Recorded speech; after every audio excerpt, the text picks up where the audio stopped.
La maternité. Un titre intimidant dont je n'étais pas certaine d'être digne. J'avais grandi dans la discipline, les attentes. J'excellais, oui, mais à quel prix? Je ne répéterai pas ces erreurs avec mon Arthur. Alors que je tenais mon fils nouveau-né dans mes bras, si petit, si innocent, j'ai fait un vœu silencieux. Je serai strict, je serai ferme, mais je serai aussi juste. Il serait fort, indépendant. Mon mari, Reynolds, a ri à mes déclarations. Il voyait clair dans mon jeu, l'inquiétude que j'essayais de dissimuler. Arthur était un enfant curieux, toujours à observer, à absorber. Ses yeux, d'un vert émeraude plus profond que n'importe quelle forêt, suivaient chacun de mes mouvements. C'était un bébé calme, mais son silence n'était pas vide. Il était pensif, contemplatif. Il pouvait passer des heures à regarder les particules de poussière danser dans les rayons du soleil, un léger froncement de sourcils sur son visage. Son premier sourire, un sourire édenté et gommeux, était réservé à un rayon de soleil qui lui éclairait directement le visage. Il a gloussé et a tendu la main, essayant de saisir la chaleur dans sa petite main. Il rampait avant même que je ne m'en rende compte, un petit tourbillon explorant chaque recoin de notre maison. Ses petites mains touchaient tout, ses yeux grands ouverts, absorbant chaque détail. Chaque objet, des boutons perdus aux outils oubliés, devenait une source de fascination. Il passait des heures à les manipuler, les retournant dans tous les sens, comme s'il essayait de percer leurs secrets. Il les examinait avec un sérieux qui frisait le comique. Ses petites sourcils froncés, sa concentration intense, tout cela nous faisait sourire. Il était attiré par l'atelier de mon mari comme un papillon de nuit par une flamme. Chaque fois que la porte était ouverte, il se faufilait à l'intérieur, ses yeux brillants d'excitation. Le fracas de la forge, l'odeur du métal et du feu exerçaient sur lui un attrait irrésistible. Il restait là, bouche bée, regardant les étincelles voler. Reynolds, bien sûr, trouvait cela hilarant. Il riait de bon cœur en voyant Arthur si captivé par son travail. Il a fabriqué un petit marteau pour Arthur, encourageant sa curiosité. Arthur le tenait avec fierté, imitant les gestes de son père. Pourtant, en les regardant ensemble, Arthur riant aux éclats tandis que Reynolds lui montrait comment identifier les différents métaux, je n'ai pas pu m'empêcher de m'attendrir. C'était un moment précieux, une connexion spéciale entre père et fils, et je savais que ces souvenirs resteraient gravés dans nos cœurs pour toujours. Notre monde n'était pas dépourvu de merveilles. La magie, une force aussi naturelle que la respiration, s'imprégnait dans le tissu de nos vies. La curiosité d'Arthur s'étendait également à ce domaine. « Il est curieux, Alice, disait-il, sa voix résonnant d'amusement. Laisse-le voir, laisse-le apprendre. » Le monde de la magie était dangereux, rempli d'inconnus. Le jour où Arthur a fait ses premiers pas, c'était comme si le monde entier s'était arrêté pour observer ce moment magique. Il a marché vers moi en titubant, les bras tendus, chaque pas une petite victoire sur l'incertitude. Le visage illuminé d'un sourire triomphant, il semblait dire « Regarde maman, je peux le faire ». Je me suis agenouillé, mon cœur battant la chamade, les larmes me piquant les yeux, des larmes de joie et de fierté, et je l'ai serré dans mes bras. Il a gloussé, un son pur et innocent, enfouissant son visage dans mon cou, cherchant réconfort et amour. Et à ce moment-là, toute ma résolution, toute ma force apparente, tous mes murs soigneusement construits se sont effondrés, laissant place à une vulnérabilité nouvelle. À partir de ce jour, les choses ont changé. Une nouvelle aube s'est levée sur notre relation. Je me suis surprise à rire plus facilement, à trouver de la joie dans les petites choses, à céder à ses demandes d'histoire pour le coucher et de câlins supplémentaires, savourant chaque moment.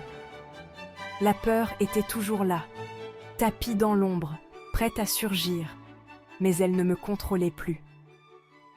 Je le protégerais, oui, avec toute la force d'une mère, mais je nourrirais aussi son émerveillement, sa soif de savoir, en l'encourageant à explorer le monde.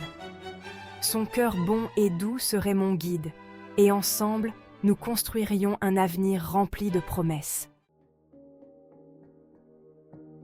Il y avait cependant des moments qui me donnaient à réfléchir. Des moments où le comportement d'Arthur défiait toute explication. Il restait souvent assis pendant des heures, complètement immobile, les yeux fermés, la respiration lente et profonde. Au début, je pensais qu'il faisait simplement la sieste. Mais en l'observant, j'ai réalisé que c'était quelque chose de différent. Il méditait. Que signifiait cette capacité innée, cette attirance pour le mystique ? Quel destin attendait mon fils ? Un destin si différent, si extraordinaire, qu'il défiait toutes mes attentes maternelles. À mesure qu'Arthur grandissait, son intérêt pour la magie ne faisait que s'intensifier. Il bombardait Reynolds de questions interminables sur le mana, la force vitale qui alimentait la magie, sur les différents éléments, sur les mages légendaires du passé. Reynolds, à son honneur, ne rejetait jamais les questions d'Arthur, aussi extravagantes soient-elles. Il expliquait patiemment, démontrant les techniques de base de manipulation du mana, ses grandes mains guidant les plus petites d'Arthur. Je les regardais de loin, le cœur partagé entre la fierté et la crainte. Reynolds, toujours le père encourageant, se contentait d'ébouriffer les cheveux d'Arthur en disant « Cela prend du temps, fiston, tu y arriveras. » Ce n'était un secret pour personne que la magie sautait une génération dans ma famille. Mes propres parents, tous deux de puissants mages, avaient été amèrement déçus lorsque je n'avais montré aucune aptitude pour cela. Maintenant, en regardant Arthur, je sentais le poids de leurs attentes peser sur mes épaules. Et s'ils les surpassaient en force et en habileté, et s'ils réalisaient ce dont ils ne pouvaient que rêver. Mais alors même que je pensais à ces choses, un nouveau sentiment s'est épanoui dans ma poitrine. Non pas la fierté, ni l'ambition, mais quelque chose de bien plus profond. L'espoir. Il n'était pas un réceptacle pour leurs ambitions, il était sa propre personne. Les années ont passé à toute allure dans un tourbillon de premières fois. Premier mot, premier pas, premier jour à l'académie locale. Arthur excellait dans ses études, son esprit vif et sa curiosité insatiable faisant de lui l'un des préférés de ses professeurs. Et moi, j'ai finalement abandonné les derniers vestiges de ma résolution d'être une mère stricte et distante. Je l'ai embrassé, couvert d'affection, lui ai dit que je l'aimais chaque jour. Et dans ces moments de calme, lorsqu'il se blottissait contre moi, la tête sur mes genoux, je me laissais aller à espérer. Espérer qu'il trouverait son propre bonheur, sa propre voie.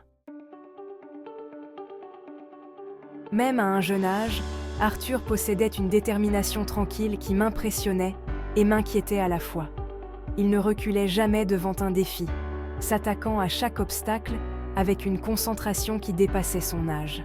Je me souviens qu'une fois, lors d'une séance d'entraînement avec Reynolds, Arthur était tombé des dizaines de fois, son petit corps meurtri et endolori. Pourtant, il refusait d'abandonner.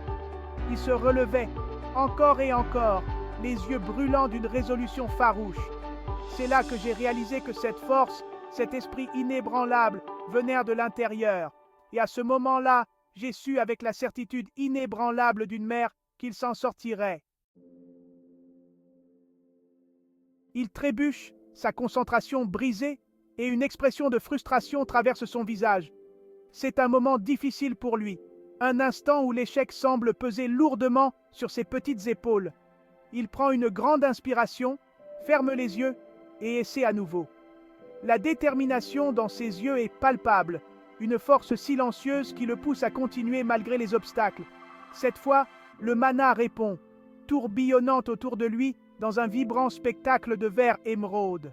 Les énergies magiques dansent autour de lui, créant une aura presque tangible de puissance et de potentiel.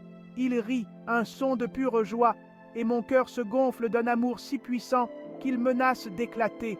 Ce rire, si innocent et sincère, est une mélodie qui résonne profondément en moi. L'avenir est incertain, une tapisserie de possibilités infinies. Chaque fil de cette tapisserie représente un choix, une chance, une opportunité qui pourrait façonner le destin de ce jeune garçon.